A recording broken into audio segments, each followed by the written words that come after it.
home, I think of a place where there's love overflowing. I wish I was home, I wish I was back there with the things I've been knowing, waves that make the tall grass. Hi, my name is Larry White, and I am your producer and director of The Inner Beat. The Inner Beat is a socially conscious program that sometimes showcases cultural events as well as community events. And occasionally, we'll even bring you a little song and dance. So sit back and enjoy The Inner Beat.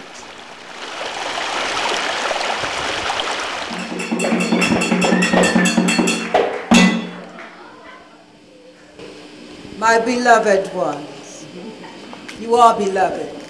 You're special, you're extraordinary, you're gifted, you're talented.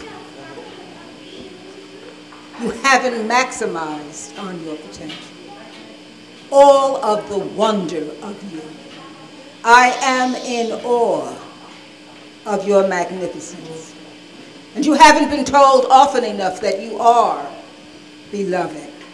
We've been named disadvantaged, culturally deprived, at risk, endangered species, and sometimes we've internalized those definitions, and we really believe that we are disadvantaged, at risk, endangered species.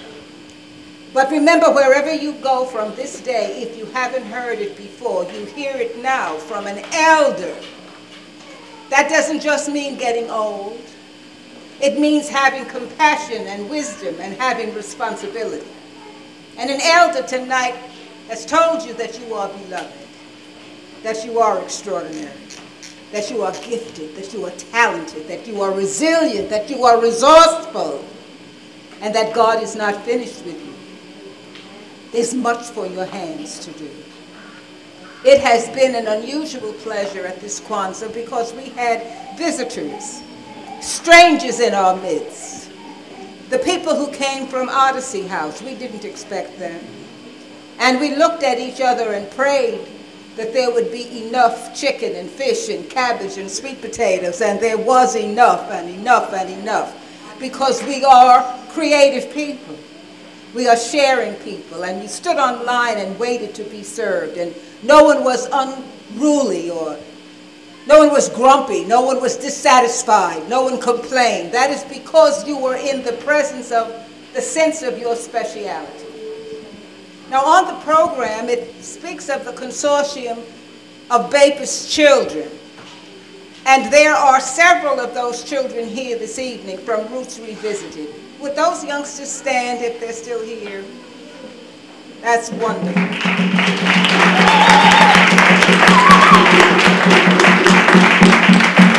About a year ago, a young teacher who was about to be given an unsatisfactory rating came to me and said, I'm trying to teach the history of our people to my class, 4th grade class, but it's not in the curriculum. So I'm about to get a U rating because the principal comes in and says, you can't teach that, it's not a part of the curriculum. But she knew that the children needed to know who they were. And so I suggested to her that for 5 minutes a day, just 5 minutes, while they're getting ready to go home or when they first come in, she talked to them not about ancient African kingdoms or about slavery, but about their families, about the men in their families and the women in their families. And so she did that, she tried. And so this particular day, she was talking about the men in your family, and she asked the children to tell her about the men in their families. And there was silence. She said, tell me about your fathers. Then she said, tell me about your grandfathers. Tell me about your uncles. Tell me about your ministers. And there was silence. These children had no sense of men in their life, the reality and the presence of men. And finally, one little boy said, oh, you know, Miss Hamlet, I know about men. I know where they are. I know what they do. He said, I see them, big men, small men. My mother takes me to see my uncle. He's there. And they're happy there. They get to go on the yard and exercise. They get to look at TV, and sometimes they have visitors like me. And the other children said, oh, well, where is that? He rose to prominence because he knew about men, and they didn't. And he said, he's in prison. That's where black men are. Black men who are big and small, old and young, and they are happy there. When she told me this story, something within me made me feel responsible for the fact that the only black men that this child knew about were black men in prison. And he became a leader in the class because he knew about black men. And as I reflected on that notion, I thought, you know, we expect things of our children, but we don't provide the opportunities for them to build the respect and the understanding. We have Kwanzaa, but many children don't know what Kwanzaa is, and we've been having Kwanzaa for 46 years, and we have had it for 18 years. And so the responsibility fell on me. I said, Adelaide, Sanford, if you don't want all black children to think that only black men are in prison and that's where they're, you have to do something about it. So with a group of wonderful people, some of whom are here, we approached 7 black male high school principals and 4 heads of black community-based organizations. And we said, we're going to take some children to the Congressional Black Caucus because we want them to see men of African ancestry. Strategic, planning, thinking, making major decisions.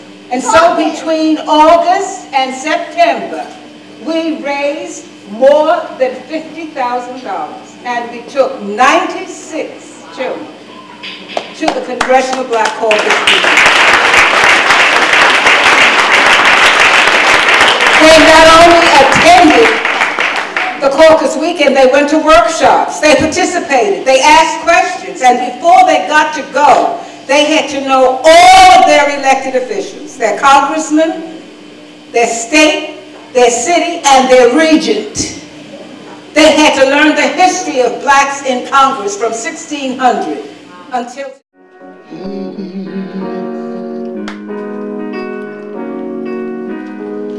Wake up everybody, no more sleeping in bed, no more backward thinking, time for thinking ahead. The world has changed so very much from what it used to be.